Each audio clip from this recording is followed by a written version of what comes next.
ಧ್ರುವ ಸರ್ಜಾ ಅವರ ಒಂದು ಆಪ್ತ ಸ್ನೇಹಿತನೊಂದಿಗೆ ಮೇಘ್ನಾ ರಾಜ್ರವರ ಎರಡನೇ ಮದುವೆ. ಹೌದು ಸ್ನೇಹಿತರೆ, ಮೇಘ್ನಾ ರಾಜ್ರವರು ತಮ್ಮ ಎರಡನೇ ಮದುವೆಗೆ ಸಿದ್ಧರಾಗಿದ್ದಾರೆ. ಅಷ್ಟಕ್ಕೂ ಹುಡುಗ ಯಾರು, ಅವರು ಏನು ಕೆಲಸವನ್ನು ಮಾಡ್ತಾರೆ, ಸೊ ಹೇಗಿದ್ದಾರೆ, ಇದೆಲ್ಲದರ ಬಗ್ಗೆ ಸಂಪೂರ್ಣವಾದ ಮಾಹಿತಿಯನ್ನು ಈ ಒಂದು ವಿಡಿಯೋದಲ್ಲಿ ನಾನು ನಿಮಗೆ ತಿಳಿಸ್ಕೊಡ್ತೀನಿ. ಅದಕ್ಕೂ ಮೊದಲು ನೀವು ನಮ್ಮ ಚಾನಲ್ಗೆ ಹೊಸಬರಾಗಿದ್ದರೆ, ನೀವೇನೋ ನಮ್ಮ ಚಾನಲನ್ನು ಸಬ್ಸ್ಕ್ರೈಬ್ ಮಾಡಿಲ್ಲ ಅಂದರೆ ಈ ಕೂಡಲೇ ಸಬ್ಸ್ಕ್ರೈಬ್ ಮಾಡಿ. ಹಾಗೆ ಒಂದು ಪಕ್ಕದಲ್ಲಿರೋ ಬೆಲ್ ಐಕನನ್ನು ಪ್ರೆಸ್ ಮಾಡೋದ್ರ ಮೂಲಕ ನಮಗೆ ಸಪೋರ್ಟ್ ಮಾಡಿ. ಹಾಗಿದ್ರೆ ತಡ ಯಾಕೆ ಮಾಡೋದು, ಬನ್ನಿ ಸ್ನೇಹಿತರೆ ವಿಡಿಯೋನ ಸ್ಟಾರ್ಟ್ ಮಾಡೋಣ. ಇನ್ನು ಮೊಟ್ಟ ಮೊದಲನೇದಾಗಿ ಮೇಘ್ನಾ ರಾಜ್ರವರ ಬಗ್ಗೆ ಹೇಳಬೇಕಪ್ಪ ಅಂತಂದರೆ, ತುಂಬ ಒಂದು ಕನ್ನಡ ಇಂಡಸ್ಟ್ರಿಗೆ ಹಲವಾರು ಒಂದು ಸಿನಿಮಾಗಳನ್ನು ಕೊಟ್ಟಂಥವರು. ಸೊ ರಾಜಾಹುಲಿ ಆಗಿರ್ಬೋದು, ಅಷ್ಟೇ ಅಲ್ಲದೆ ತುಂಬ ಒಂದು ಹಲವಾರು ಸಿನಿಮಾಗಳನ್ನು ಕೊಟ್ಟಿದ್ದಾರೆ ಕನ್ನಡಕ್ಕೆ. ಅಷ್ಟೇ ಅಲ್ಲದೆ ಮತ್ತು ಕನ್ನಡದಲ್ಲಿ ಅಷ್ಟೇ ಅಲ್ಲದೆ ಒಂದು ತಮಿಳು ತೆಲುಗಿನಲ್ಲೂ ಕೂಡ ಹಲವಾರು ಸಿನಿಮಾಗಳನ್ನು ಒಂದು ಮೇಘ್ನಾ ರಾಜ್ರವರು ಕೊಟ್ಟಿದ್ದಾರೆ. ಹಾಗೆ ಒಂದು ಪ್ರೀತಿಸಿಬಿಟ್ಟು ಒಂದು ಅವರನ್ನು ಮದುವೆ ಆಗ್ತಾರೆ. ಯಾರನ್ನಪ್ಪ ಅಂತಂದರೆ ಚಿರಂಜೀವಿ ಸರ್ಜಾ ಅವರನ್ನು ಒಂದು ಪ್ರೀತಿಸಿಬಿಟ್ಟು ಮದುವೆ ಆಗ್ತಾರೆ. ಆದರೆ ಒಂದು ದುರದೃಷ್ಟವಶಾತ್ ಅಂತಕ್ಕಂಥದ್ದನ್ನು ನಾವು ಇಲ್ಲಿ ಹೇಳ್ಬೋದು. ಸೊ ಒಂದು ಅವರು ಮರಣವನ್ನು ಹೊಂದ್ತಾರೆ. ಯಾರಪ್ಪ ಅಂತ ಅಂದರೆ, ಒಂದು ಧ್ರುವ ಸರ್ಜಾ ಅವರ ತಮ್ಮ ಅಣ್ಣನಾದಂಥ ಚಿರಂಜೀವಿ ಸರ್ಜಾ ಅವರು ಒಂದು ಮರಣವನ್ನು ಹೊಂದ್ತಾರೆ. ಅದಾದ ನಂತರ ತುಂಬಾ ಒಂದು ಆಘಾತಕ್ಕೆ ಈಡಾಗ್ತಾರೆ ಒಂದು ಮೇಘ್ನಾ ರಾಜ್ರವರು. ಅದಾದ ಮೇಲೆ ಒಂದು ಬದುಕೇ ಬೇಡ ಅನ್ನೋ ಸ್ಥಿತಿಗೆ ಒಂದು ಬಂದಿರ್ತಾರೆ. ಆದರೆ ಅವರು ಆಗ ಗರ್ಭಿಣಿಯಾಗಿರ್ತಾರೆ. ಒಂದು ಚಿರಂಜೀವಿ ಸರ್ಜಾ ಅವರು ಒಂದು ಮರಣ ಹೊಂದಿದಾಗ ಒಂದು ಮೇಘ್ನಾ ರಾಜ್ರವರು ಗರ್ಭಿಣಿಯಾಗಿರ್ತಾರೆ.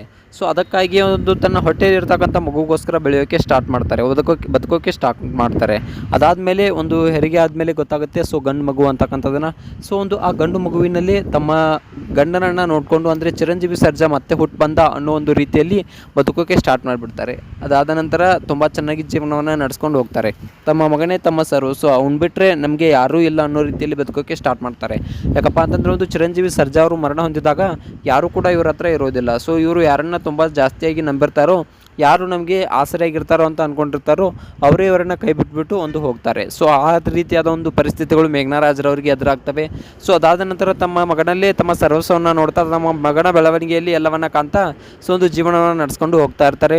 ಆವಾಗ ಒಂದು ಮೇಘ್ನಾ ರಾಜ್ರವರ ತಂದೆ ತಾಯಿಯವರು, ನೀನು ಮದುವೆ ಆಗು ಅಂತಕ್ಕಂಥ ಮಾತನ್ನು ಹೇಳ್ತಾರೆ. ಎರಡನೇ ಮದುವೆ ಆಗು, ನಿಂದನೂ ಚಿಕ್ಕ ವಯಸ್ಸು ಅನ್ನೋ ಮಾತನ್ನು ಹೇಳಿದಾಗ ಮೇಘ್ನಾ ರಾಜ್ರವರು, ಇಲ್ಲ ನನಗೆ ಯಾವುದೇ ರೀತಿಯ ಎರಡನೇ ಮದುವೆ ಬೇಡ, ಸೊ ನಾನೇ ನನ್ನ ಮಗನಿಗೆ ಒಂದು ತಂದೆ ತಾಯಿ ಎರಡೂ ಕೂಡ ನಾನೇ ಆಗಿರ್ತೀನಿ ಅನ್ನೋ ಮಾತನ್ನು ಮೇಘ್ನಾ ರಾಜ್ರವರು ಹೇಳ್ತಾರೆ. ಅದಾದ ನಂತರ ತುಂಬಾ ಫೋರ್ಸ್ ಮಾಡಿದ್ರು ಕೂಡ ಯಾವುದೇ ಕಾರಣಕ್ಕೂ ಒಪ್ಕೊಳ್ಳೋದಿಲ್ಲ.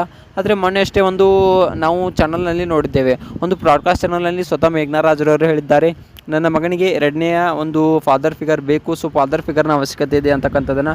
ಸೊ ಮದುವೆ ಆಗೋದಕ್ಕೆ ಒಪ್ಕೊಂಡೇ ಇಲ್ಲದಂಥವ್ರು ಸೊ ಯಾಕೆ ಒಪ್ಕೊಂಡ್ರು ಅನ್ನೋ ಒಂದು ರೀಸನ್ನನ್ನು ನೋಡಿದ್ರೆ ತಮ್ಮ ಮಗನಿಗೋಸ್ಕರ ಅಂತಕ್ಕಂಥದ್ದನ್ನು ನಾವು ಇಲ್ಲಿ ಹೇಳ್ಬೋದು.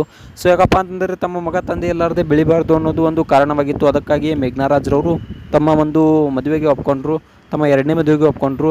ಅದಕ್ಕಾಗಿಯೇ ತುಂಬಾ ಒಂದು ಖುಷಿಯಿಂದ ಒಂದು ಮದುವೆಯನ್ನು ಮಾಡ್ಕೊಳ್ತೀನಿ, ಸೊ ಆದಷ್ಟು ಬೇಗ ಮದುವೆ ಆಗ್ತೀನಿ ಅನ್ನೋ ಮಾತನ್ನು ಒಂದು ಮೇಘ್ನಾ ರಾಜ್ರವರು ಹೇಳಿದ್ದಾರಂತೆ.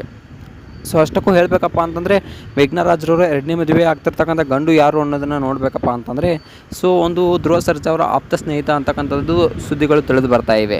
ಇನ್ನು ನೋಡಬೇಕಪ್ಪ ಅಂತಂದರೆ, ಮೇಘ್ನಾ ರಾಜ್ರವರು ಎರಡನೇ ಮದುವೆ ಆಗಬೇಕು ಅಂತ ಕೆಲವೊಂದಿಷ್ಟು ಜನ ಹೇಳಿದ್ರೆ, ಎರಡನೇ ಮದುವೆ ಆದರೆ ಅದು ತಪ್ಪು, ಚಿರಂಜೀವಿ ಸರ್ಜಾ ಅವರಿಗೆ ಮೋಸ ಮಾಡಿದಂತಾಗುತ್ತೆ ಅನ್ನೋ ಮಾತನ್ನು ಕೆಲವೊಂದಿಷ್ಟು ಜನ ಹೇಳ್ತಾ ಇದ್ದಾರೆ. ಸೊ ಒಂದು ಮೇಘ್ನಾ ರಾಜ್ರವರು ಎರಡನೇ ಮದುವೆ ಆಗಬೇಕಾ ಅಥವಾ ಆಗಬಾರ್ದಾ, ಇದ್ರ ಬಗ್ಗೆ ನಿಮ್ಗೆ ಅನ್ನಿಸ್ತಾ ಅನ್ನೋದನ್ನ ಕಮೆಂಟ್ ಮಾಡಿ.